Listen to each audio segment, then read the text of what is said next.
Okay, good morning, everyone. Welcome officially to Monday morning. Good weekend? It was what? It was so, okay. Yeah, mine too, I think. Yo-ya, good weekend? Yeah, it was all right. Weather was nice, right? Kind of sunny, kind of warm, but not too warm. Yeah. Okay, let's see who's here. So, Simran is here. Good morning, Simran. Awais is here. Good morning, Awais. Jesse's here. Good morning, Jesse. And Reza's here. Good morning, Reza. All right.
Shoot, sorry.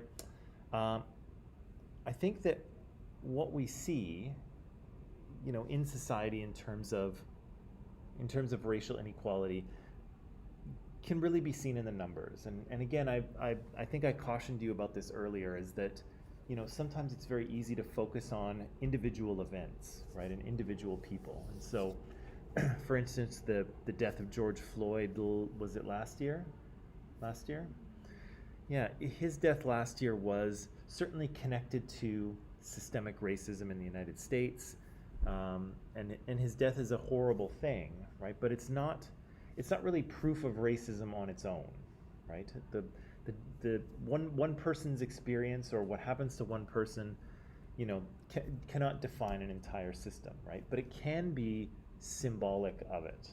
And I think that's really why we're paying attention to George Floyd, because again, his death was unnecessary and criminal and awful, but also because it's a symbol of something much greater, right? And again, systemic racism is difficult to talk about because it's complex, right? It's got a lot of different factors, and in some ways it's pretty invisible, right? It's not something that you can see with your eyes like you can see this table, right? And so people have a much easier time focusing on, George Floyd and the face of George Floyd, right? Rather than a bunch of numbers and policies, and people's eyes kind of glaze over when you start to do that, right? So that said, here are some numbers for you, right? So this is in the US. The average life expectancy is 79.3 years, right? And as you can see here, for men and women tend to live longer. Sorry guys, but that's pretty much the case in, I think, pretty much every country around the world. Women live longer than men. But here you can see a pretty significant difference between black males and white males, and black females and white females, right? There's a pretty significant drop in life expectancy, particularly for black males, right? And again, this is not a small sample, right? This is taken from all of the statistics, all of the data that the US has on deaths within the United States, which all have to be reported and recorded, right? So this is a huge database, and so to see a 4-year difference on average, that's pretty significant, right? That's pretty significant. If we look at the economy or sort of financial outcomes for people, in the United States here, you'll see the average household income is about $53,000, okay? But again, if you look at how that average income is distributed according to race, you'll see some pretty big inequalities, right? You'll see that some people are doing very well for themselves and some people are not. And again, this is not a small sample. This is, data from the entire country, from the entire 323 million people that live in the United States, right? And so if you see, for instance, that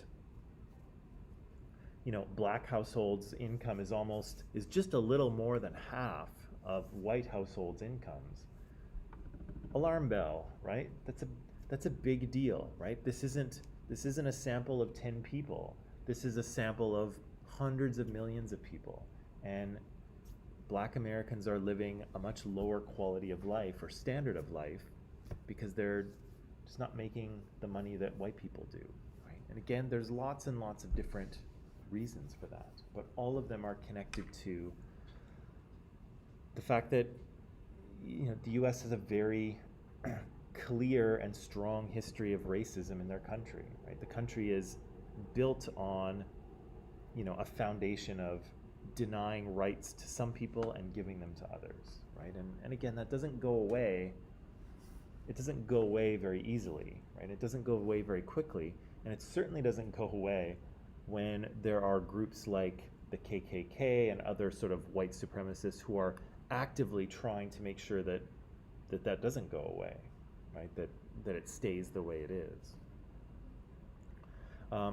Although, we do have to congratulate Asian households here because they're doing incredibly well, although that might not be a surprise, but again, never mind. If we look at poverty rate in the United States, so again, people who are living in poverty do not have enough money for food and clothing and shelter, right? Just the basics. Again, there's different amounts of money that people use to measure the poverty line depending on which country you're in and where you are, because it's costs different amounts to live in different places. But again, these are people who cannot afford to pay for their basic needs. And again, you see a pretty big difference, right? Only 10% of white people fall below the poverty line, but a full quarter, more than a quarter of black people fall below the poverty line, right? That's that's concerning, right? And Hispanic families as well. Um, and again, keep in mind that that's not just men, that's women, and maybe more importantly, that's children, right? These people's children are growing up without enough food, without enough clothing, and without reliable shelter, right? That should be a concern. And that's, for the US, I would say that that's a big deal, right? For maybe the richest country in the world, I'm not sure if it is, I assume it is,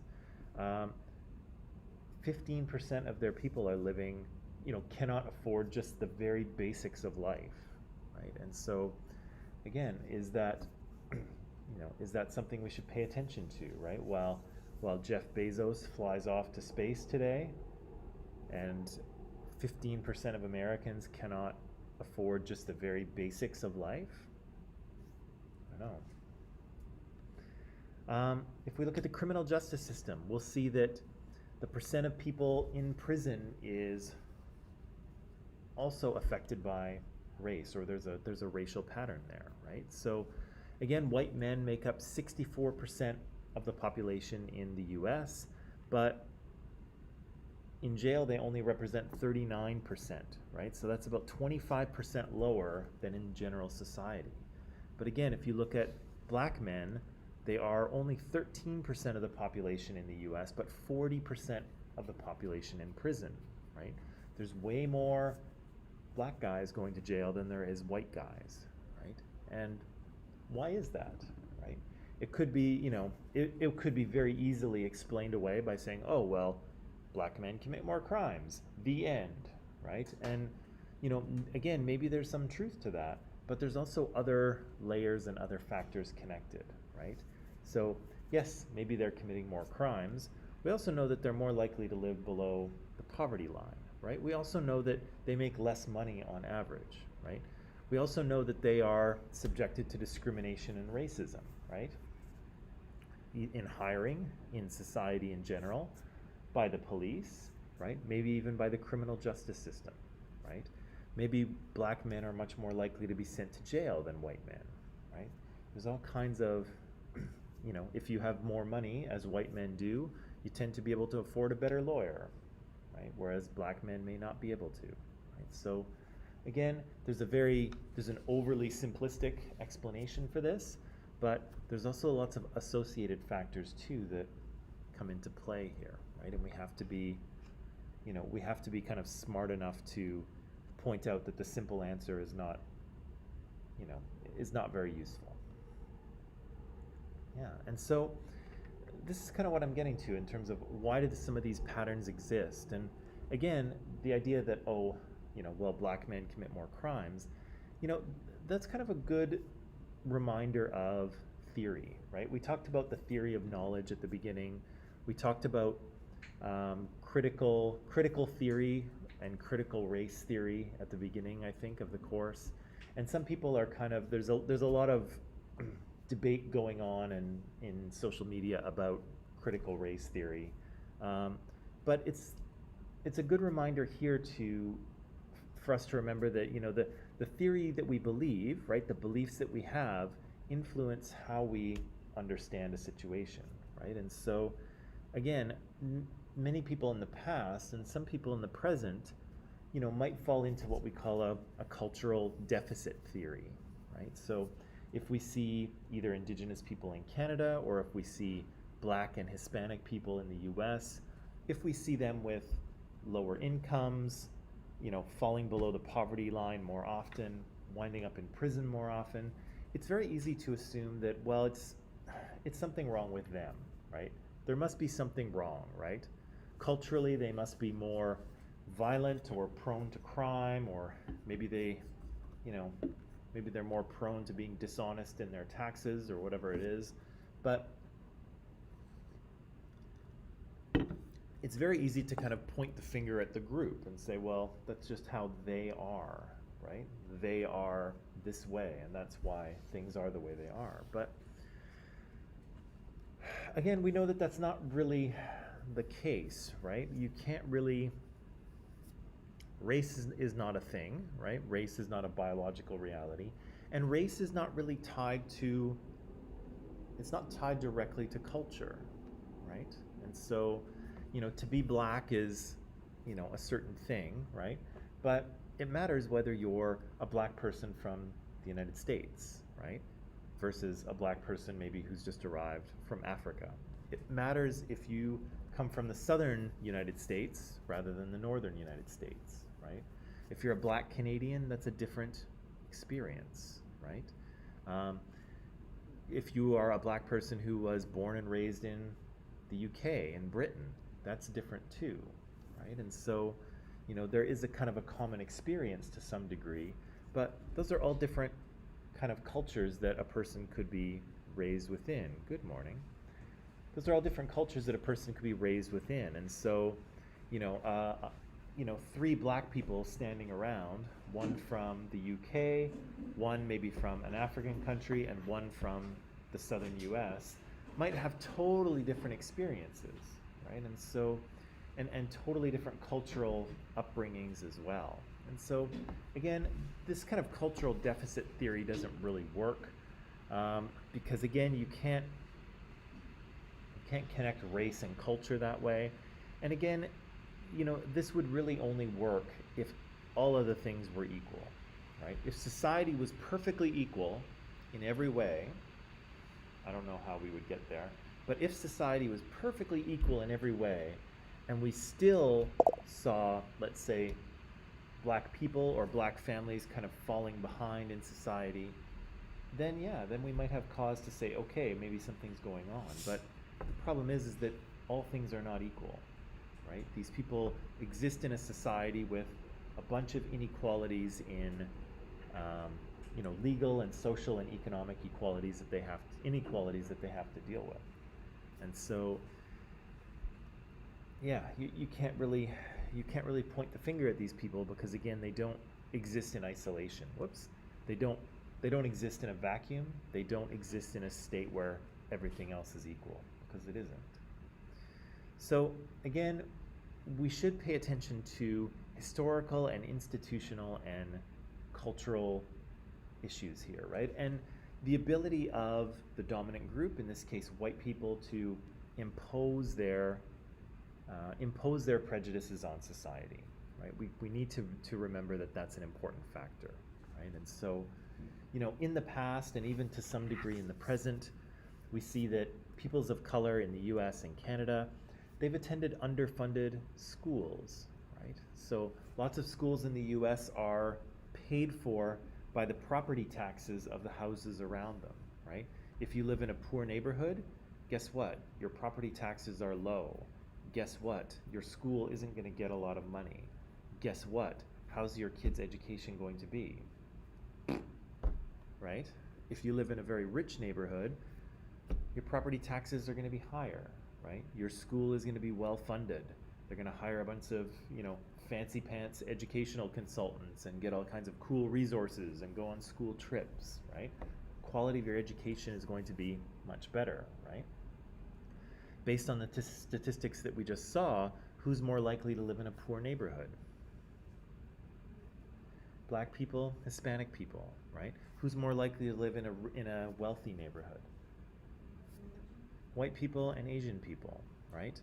So now we have a situation where Black and Hispanic Americans are going to crappier schools than white and Asian Americans, right? And so we have an inequality in society, and guess what? The system of funding schools perpetuates it, right? It recreates it. It doesn't really offer a situation where black kids could go to a good school because their funding model ensures that the best schools are in the best neighborhoods, and the people living in the best neighborhoods are the ones with the most money. And we see that that's mostly white and Asian Americans, right? So again, they attended underfunded schools. A similar situation has occurred here in Canada with Indigenous people. Schools that are operated on Indigenous reserves have been funded by the federal government.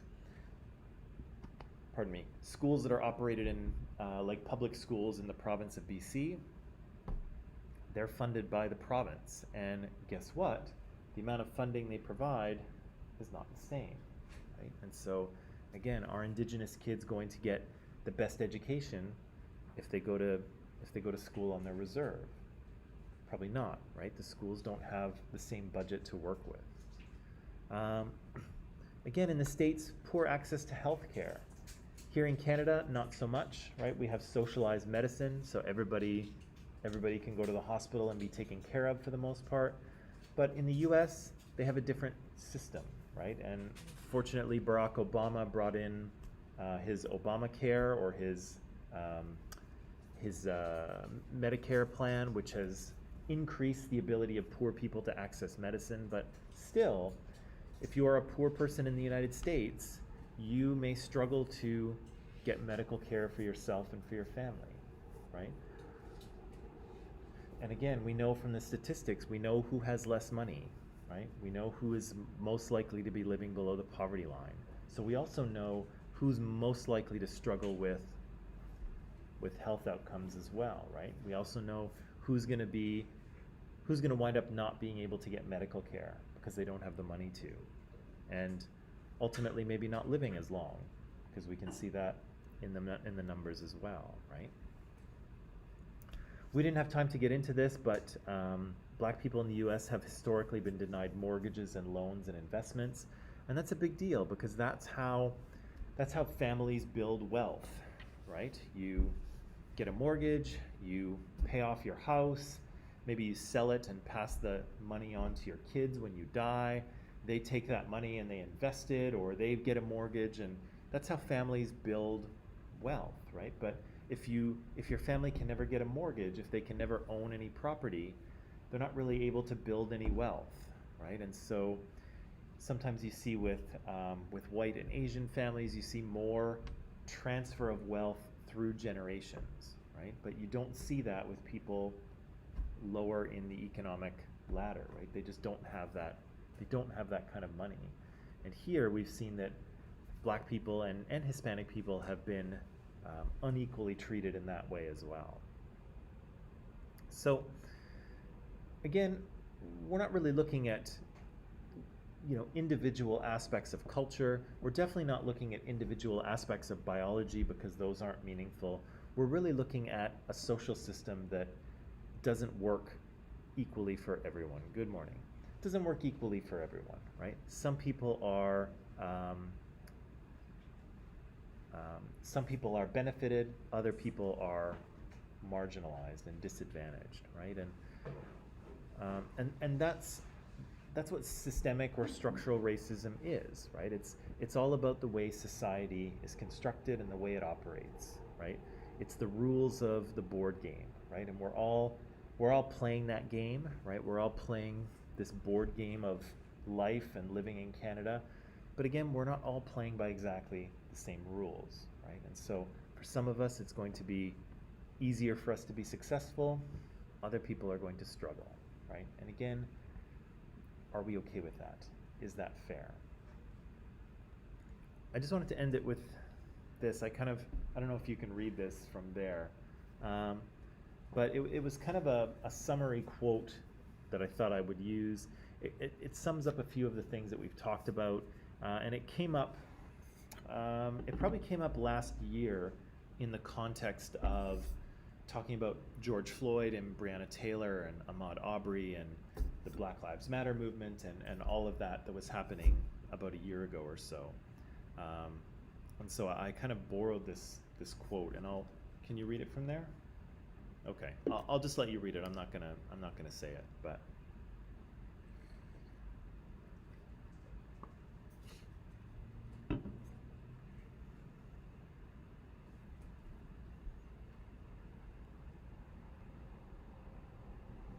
Good morning.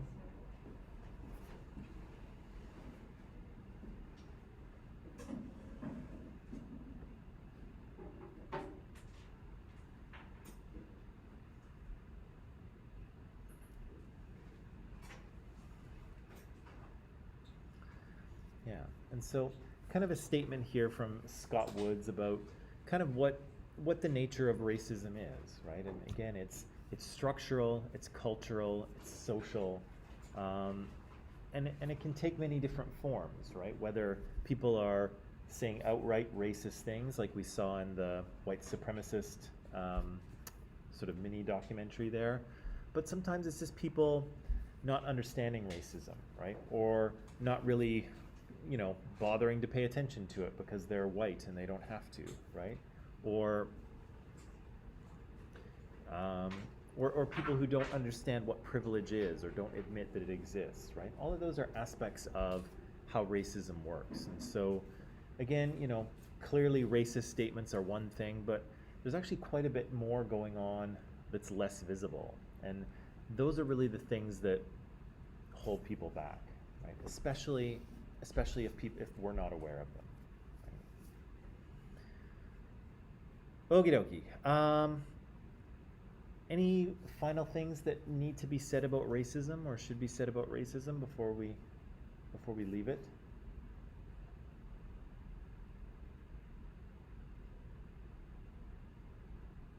Okie dokie. All right, let's put that behind us then and move on to our next thing, okay? So I have a very short section here on religious oppression, mostly in Canada, okay? And so we could, extend this topic to other places in the world for sure. And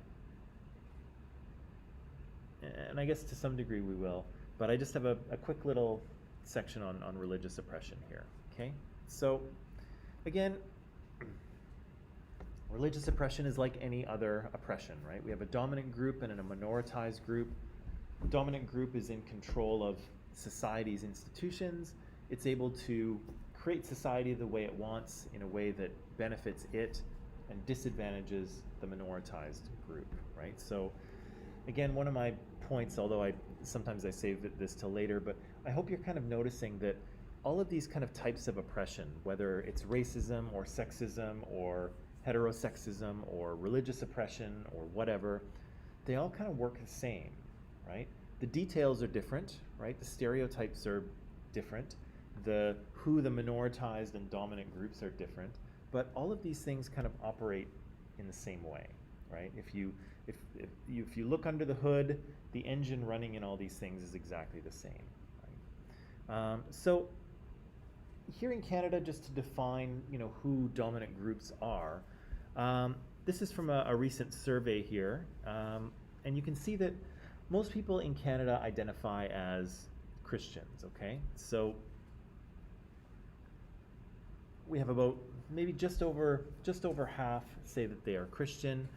We've got about 30% of people who are not affiliated with any religion, and then we've got some other, and then we've got I'm not sure what that last 2% is. Didn't know, I guess.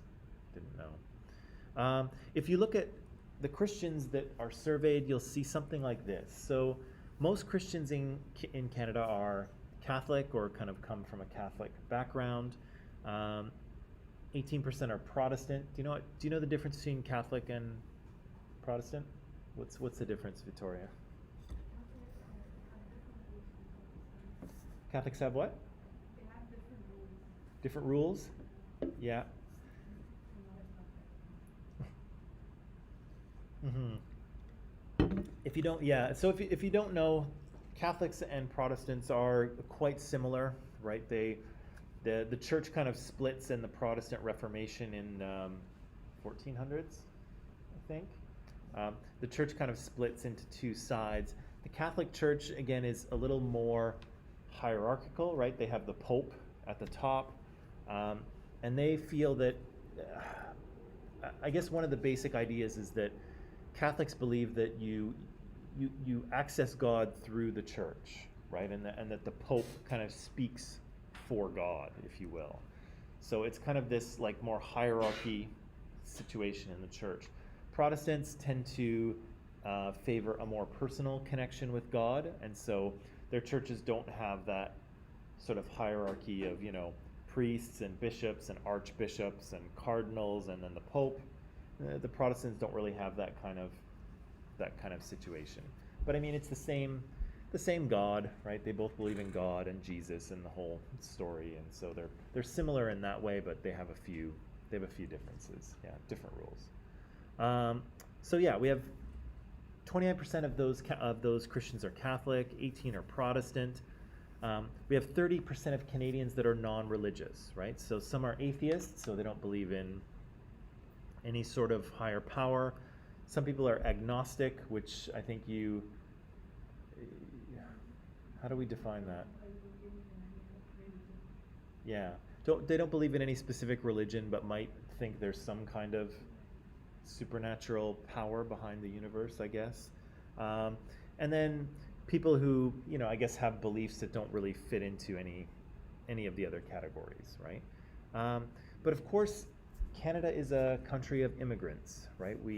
Our target, although we've kind of missed it in the last year because of COVID, but our target here in Canada is to take in about 300,000 new Canadians or new immigrants every year, right? And so as those people come into Canada, that's changing the religious makeup of Canada. So we have a reasonably small community of Muslims, of Hindus, of Sikhs, of Jewish people, of Buddhists.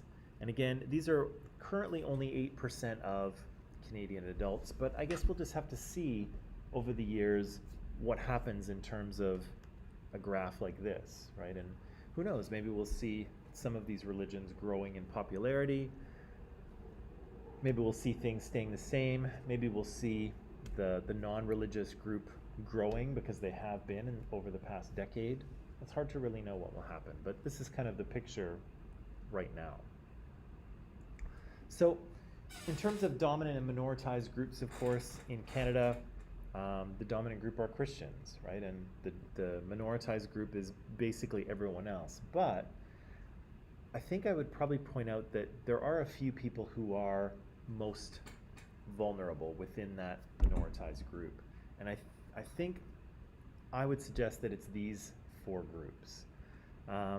So one of the reasons I think why these groups are more vulnerable is because they are more visible in society, right? And so if I'm sitting here, which I am, does anyone want to take a guess what my religion is? Good guess. How can you tell? Oops. Ah, okay, but what if I hadn't said anything? Is there anything of... I'm what?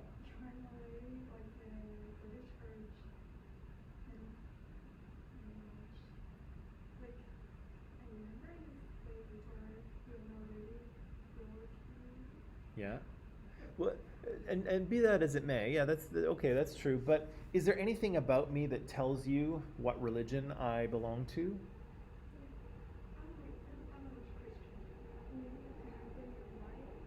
What's that? I'm white looking? Okay, so you could make a guess based on my race or ethnicity. You could make a guess, but there's really nothing about me that I'm not wearing. I guess what I'm saying is I'm not wearing any religious symbols, right? There's nothing. I could be a Buddhist and you wouldn't know, right? But again, some religions, encourage or require their people to wear some kind of religious symbol, right? And so Sikhs here, like this Toronto police officer, Muslim women, Jewish men in some cases with the kippah, they are more visible in society, right? Because they are wearing these symbols of their faith, right? And so I would suggest that perhaps they are more vulnerable just because they stand out more, right? If you're a Christian or a Buddhist, or maybe sometimes even a Muslim, if you are kind of dressed like everyone else, then people don't know, right? And you kind of blend into society. But some people don't blend in quite so well. And again, I'm not suggesting that they should blend in or that they need to blend in. I'm just suggesting they're more visible in society, right? You can more easily identify, a Muslim woman or a Sikh man rather than a Christian maybe or a Buddhist, right? So, okay. Originally, I was going to talk about a topic here, but somebody in this class is going to present on it, so I'm going to skip over it just so that I'm going to leave it for them. But I want to explain something that's important for how Canada works and religious oppression and really all types of oppression here. And it has to do with how our kind of constitution works, okay? So this is a little Canada 101, if you will. So, you know, one of the challenges in Canada is trying to create a nation, if you will, right? And nations are kind of groups of people that feel they have some kind of shared identity, right? And they can all kind of work toward a single goal, right? Or they can all cooperate together. And that's kind of what we want here in Canada, right? We want a group of people who see themselves as Canadians and can cooperate, right? And make the country run and make the country successful. But sometimes that's a difficult challenge because, again, we are all different, right? We're not, you know, a country of one ethnicity or culture of people. We're a country of many, right? And so when we have so many different cultures and ethnicities and religions and cultures in general, how do we create a situation where everyone feels like, you know, feels like they belong, right? And can identify everyone else as, yeah, these people are Canadian, right? These people are on my team, right? We're all together, right? How do you make unity out of difference without asking people to assimilate, right? Because that's not what we're doing here in Canada, right? The U.S. was always more of an assimilation thing. It was the U.S. society is a melting pot, right, where everybody kind of goes into the pot, but eventually they become Americans, kind of thing. But Canada's never really been like that. We've never really asked people to assimilate. We've always encouraged people to kind of keep their traditional culture and language and religion.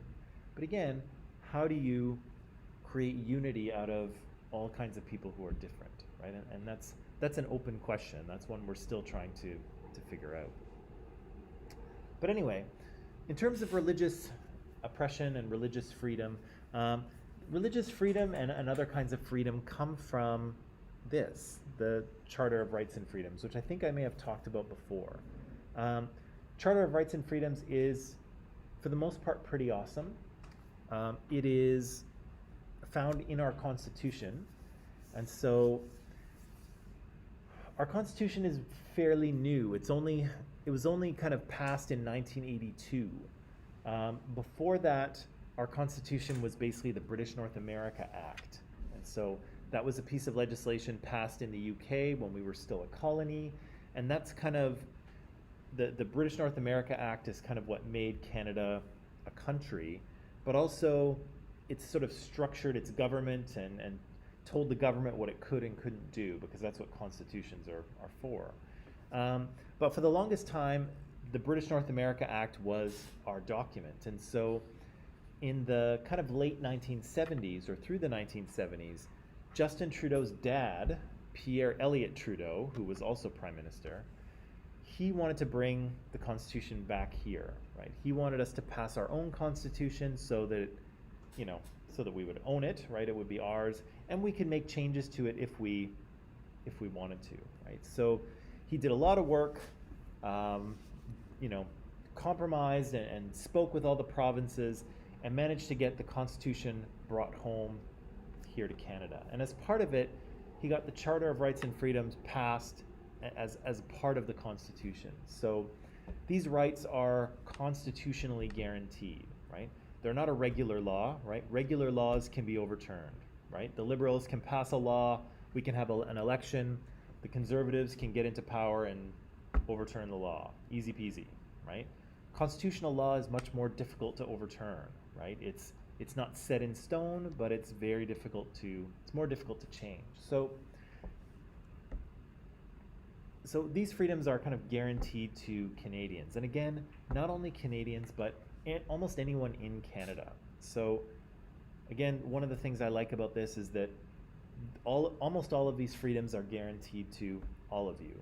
I know you're not Canadian citizens, but as long as you're in Canada here, these apply to you, right? With the exception of two.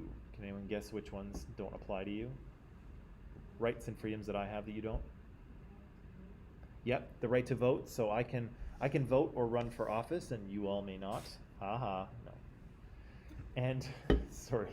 And what's the other one, do you think? The other right or freedom that I have that you don't?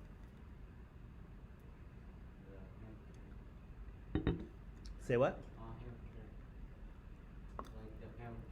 Oh, the healthcare. That's not a charter right, but it does have to do with, yeah, because you don't pay into it, so you're not allowed to take out of it. But yeah, actually, that's a good point. Not a charter right, but true, very true. How all did you come here? With your little passport, and you needed probably a lot of you needed a visa, right, or a permit to come in, right? So I'm able to enter and leave Canada freely, whereas you may not, right? You need special permission to come in, right? So, but other than that, that's it, right? All of these other ones apply to you just as well as they apply to me, okay? And so, again, this is a little added background. Charter of Rights and Freedoms, kind of the Universal Declaration of Human Rights comes from the UN in 1948, kind of after the Second World War and the Holocaust. The UN sort of creates a definition for genocide, but they also pass a Declaration of Human Rights. Canada creates a Canadian Bill of Rights in 1960 because we still didn't have our Constitution home. And then, sorry, I'm going to jump ahead, that's too much for now. And then finally, once we're able to bring the Constitution home, we get a Charter of Rights and Freedoms put inside it, right? So it's super guaranteed. Now, oh yeah, so here it is. So for us, for looking at religious oppression, we're going to look at the fundamental freedoms section. And so if you can read that there, you can say that there's fundamental freedoms, which I'll show you in a second. There's democratic rights, there's mobility rights to move anywhere you want in Canada freely, legal rights that you have, right? If you encounter the court system at all, you have legal rights guaranteed, equality rights, official languages, minority languages, all of these things are built in. And so for us, again, we'll look at fundamental freedoms, and this is what the Charter actually says. And maybe I'll just point out, there's a couple versions of the Charter. This one is the very simple one, right? So it's the one that anyone can read, even if your level of English is not fantastic. You should be able to read this document and know what your rights and freedoms are, right? That's why it's written in sort of very plain English. The kind of real version, the official version, says this. It says everyone has a right to the following fundamental freedoms. They have a freedom of conscience and religion, right? So you have the ability to kind of think what you want and to believe what you want, right? Yeah, freedom of thought, belief, opinion, and expression, including freedom of the press and other media communication. So again, you can think what you want, you can believe what you want, and you can express those beliefs to other people, right? Including through the media, right? So if you have a religious group, you can start a newsletter, right? You can send out, newsletters every week, right? You're allowed to publish and sort of disseminate your beliefs, right? And the things that you believe. Freedom of peaceful assembly. So if you belong to a religious group, you can assemble, right? And have your religious activities or rituals or masses or whatever it might be called. You can have those things and you are free to do it, right? And freedom of association. You can get together with other people and you can form associations as well. All these things are guaranteed by the Constitution, right? By the Charter. So again, people are free to their beliefs, right? They can believe what they want, they can think what they want, they can practice that religion or not, right? Part of this freedom is to not practice any religion if you so desire. And again, you can establish media organizations or groups to to spread the word, right? To spread the good word, as they say. You can do that. Now, there's a couple of limits. This is the last thing I'll say, and then I'll give you a break. There are a couple of limits to our freedoms, okay? And the first one is reasonable limits, okay? And what this means is that your fundamental freedoms are not unlimited in that you cannot practice them in a way that takes away the rights of others, right? So I can't exercise my rights in a way that takes away yours, if that makes any sense. And we'll discuss a situation like that very shortly where there a conflict between two groups, the rights of two groups came up. It couldn't be decided, and it went to the Supreme Court of Canada, right? And so how it works in Canada is that you generally go to a provincial court, then you go to a federal court, sometimes you appeal those decisions, but then if it makes its way all the way up to the Supreme Court may hear your case. They only hear the cases they choose to. They don't hear them all. And once the Supreme Court rules, that's it. There's no appeals. There's no, oh, but. Once the Supreme Court decides, that is it, right? And everyone has to abide by the Supreme Court, even the government.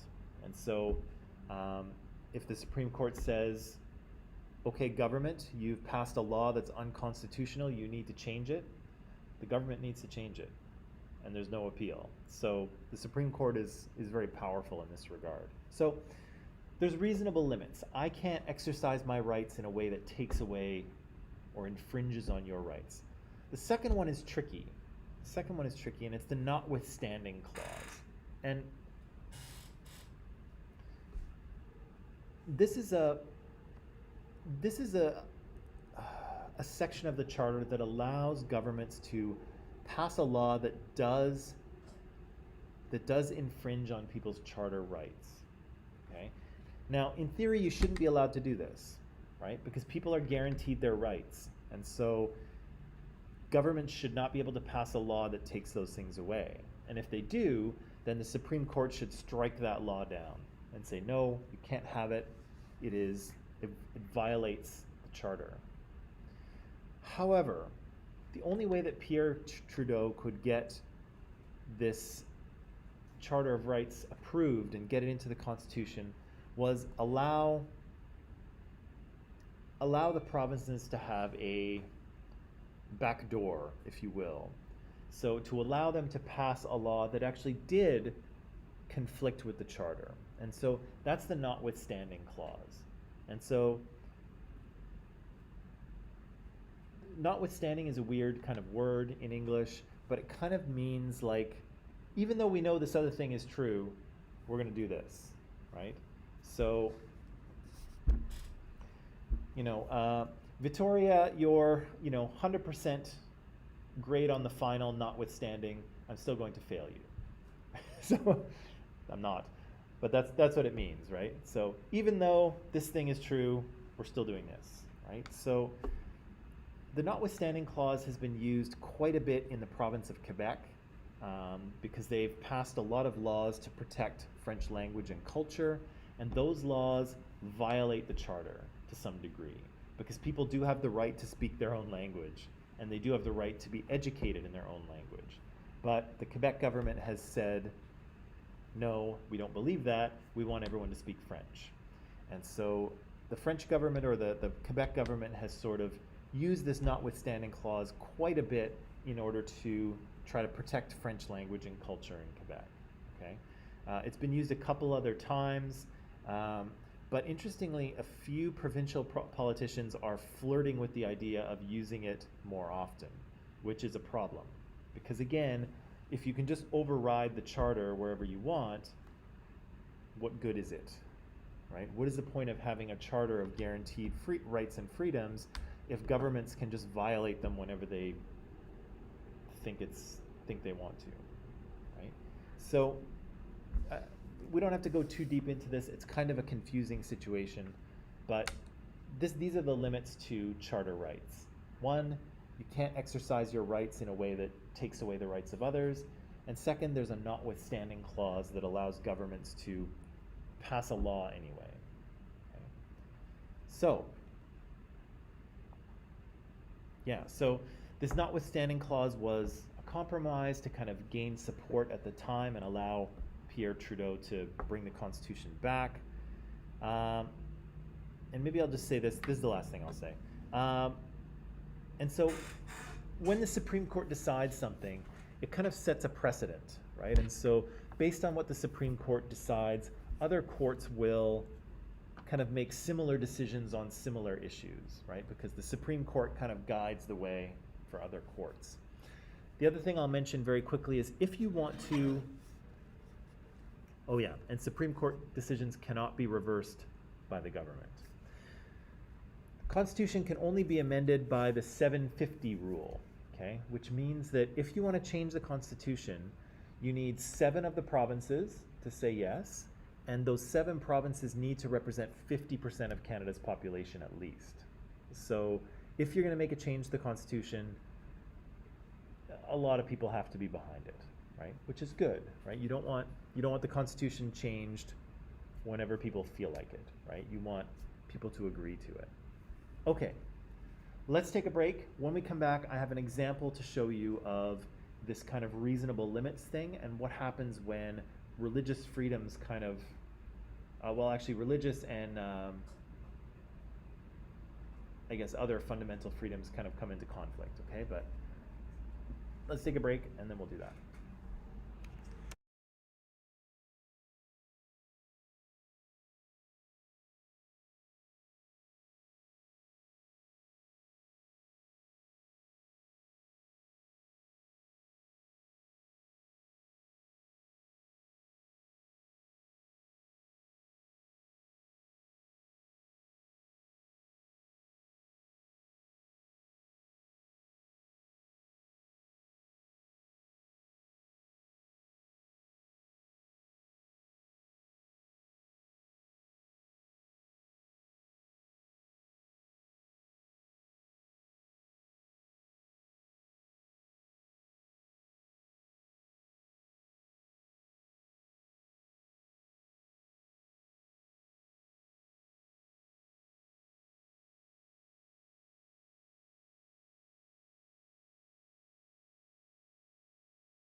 Okay, and we are back. So, like I mentioned, we have a Charter of Rights and Freedoms here in Canada, and it guarantees people's right to believe the things that they want to believe, to practice those beliefs, and to kind of spread them to others. Right? They're allowed to do that. Now, oh yeah, and so one more thing about the Supreme Court. So often the things that go to the Supreme Court are constitutional or charter questions because they're the big ones, right? So, did Malika run a red light in her car? Who knows? But that'll never go to the Supreme Court, right? Supreme Court doesn't care. The Supreme Court cares about cases that are constitutional issues or are charter issues, right? And when a charter issue comes before the Supreme Court, they're basically asking themselves these three questions. They're saying, did the government or one of its agencies restrict a right or a freedom? Is the right or freedom protected by the charter, and was the restriction reasonable, right? So did they make a reasonable restriction or not? Okay, so here, oh no, not yet. I think I gotta go, yes, okay. Sorry, I just had to skip over that other section that I'm not doing. So here's a little case study for us. Trinity Western University, ever heard of it? Trinity Western? Trinity Western is out by Langley, okay? Out there, sorry, just one sec.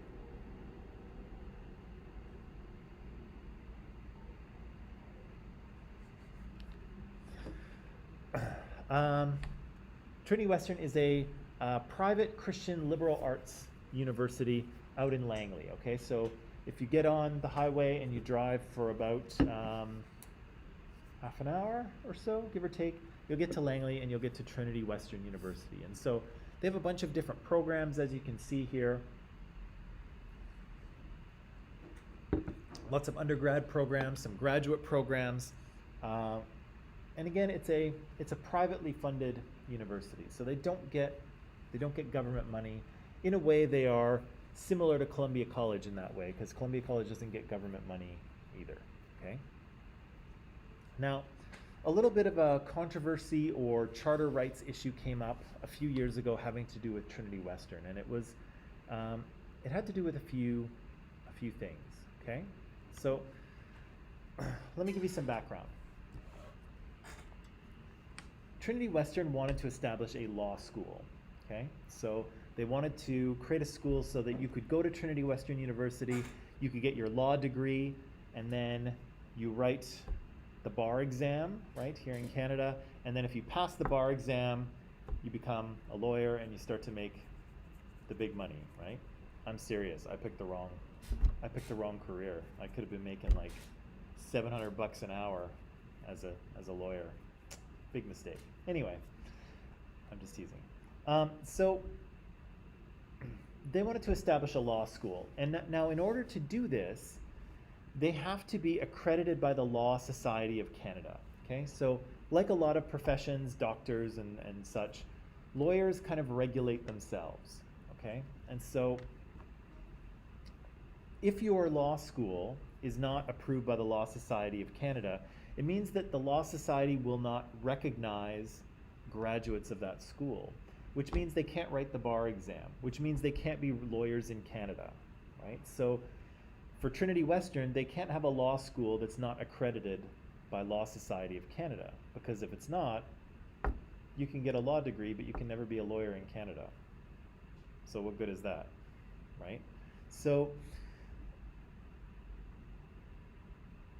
the Law Society of Canada looked at Trinity Western University and they said, okay, the program seems fine. We'd like to accredit it, but there was a problem with what Trinity Western had was a community covenant, okay? So all students and all staff were required to sign this kind of contract, this covenant, this promise.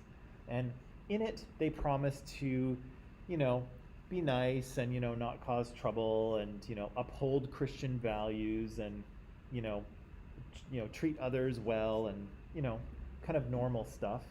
Um, but then they also said that they promised not to engage in sexual activity that violated the bounds of marriage between a woman and a man. Okay? Now, of course, what that means is if you are married to, if you're a woman and married to a man, or vice versa, then fine, everything's okay. But if you're not married, you may not have sex with anyone. And even if you are married to another woman or another man, you may not have sex with them because the community covenant says you're not allowed to. And it applied to on-campus activity, but also off-campus. So what Trinity Western was saying is that even in your own home, even if you were married, if you were a lesbian couple and you were married to your wife, by signing this, you were saying that you were not going to have sex with your wife in your own home. Because, again, it violates the sanctity of marriage between a woman and a man, right? Which, again, is kind of in line with Christian beliefs, right? So the Law Society of Canada looked at this and said, your community covenant here is kind of a violation of charter rights, because people have a right not to be discriminated against based on their gender or sexuality. And the Law Society said, you're doing that, right? You are saying that, people who are not straight, right, who are gay or lesbian or cannot have sex with same-sex partners, even if they're married to them, right? And you're saying that people cannot engage in consensual sexual activity even if they're not married, right? And the Law Society says you can't do that. So we're not going to accredit your school until you change your community covenant, okay? Trinity Western said, actually, Law Society of Canada, you can't do that because our religious beliefs say that marriage is supposed to be between a man and a woman, and we don't believe in sex before marriage. So in saying no to us, in saying no to our law school on that basis, you're discriminating against us, right? You are saying no because of our religious beliefs. So here we had a little conflict in terms of rights, right? Trinity Western felt that it was their right to practice their religious beliefs, which included no sex before marriage, and marriage is something between a man and a woman.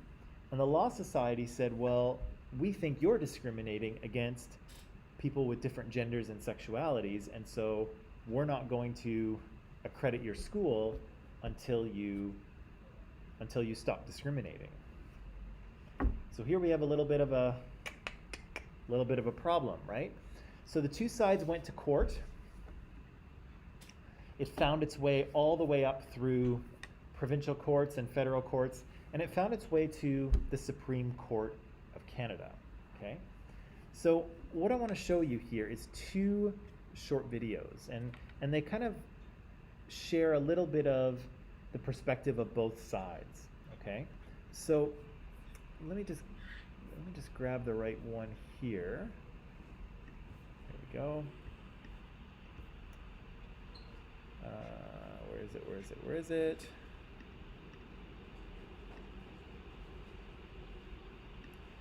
Yeah.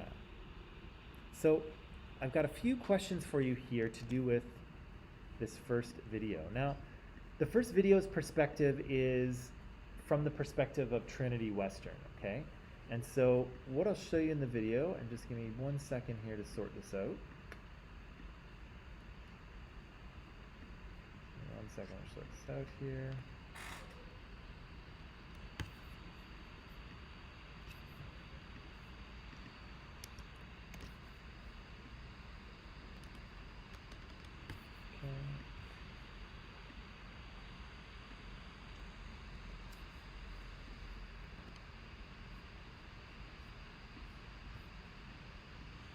All right, so this here is in Microsoft Teams for online people. So the questions and the video link is in Microsoft Teams. And so I want to show you a short video. Oops. I want to show you a short video. And these are the questions I would like you to just pay attention to, okay? So, what did the Supreme Court rule? Okay, so what was their decision on this issue? John Stackhouse and Earl Phillips, they're going to talk to two people. They'll explain what they think about this, okay? So, again, the Supreme Court will make a decision. Is Trinity Western, within the bounds of its religious freedom rights? Or are they discriminating against students of different genders or sexualities? And if they is the Law Society able to say no to Trinity Western on that basis? Or is the Law Society discriminating against Trinity Western University based on Trinity Western's religious beliefs? Right? Complicated. Okay, so we'll watch this short video. It's only about 5 minutes long or so, and it talks about the Trinity Western position. So Earl, I think he's the president of Trinity Western University, and John Stackhouse is I think an academic or something. So we'll hear about it from the Trinity Western side, then we'll hear about it from the other side. This is the video that we're going to watch is from a show called 100 Huntley Street, which is kind of a Christian program. Okay, so online people, watch the video and then come back here and we'll talk about it. Okay, the link is in Microsoft Teams.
Sorry, we're just running out of time. Okay, very quickly, maybe I'll just combine these two. What are these two guys? What are they expressing in terms of their perspective on this Supreme Court decision? How do they feel?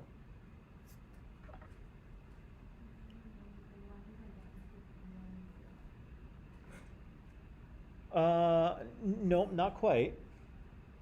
They're both actually, they're both against they both disapprove of the Supreme Court's decision.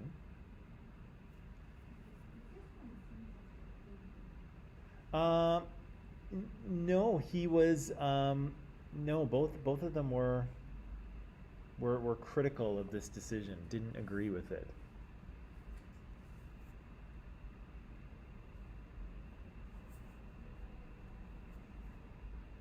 Did we kind of missed that?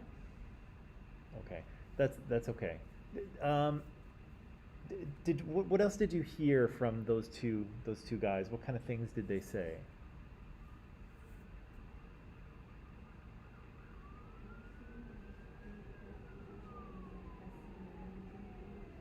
Sorry, that it was what?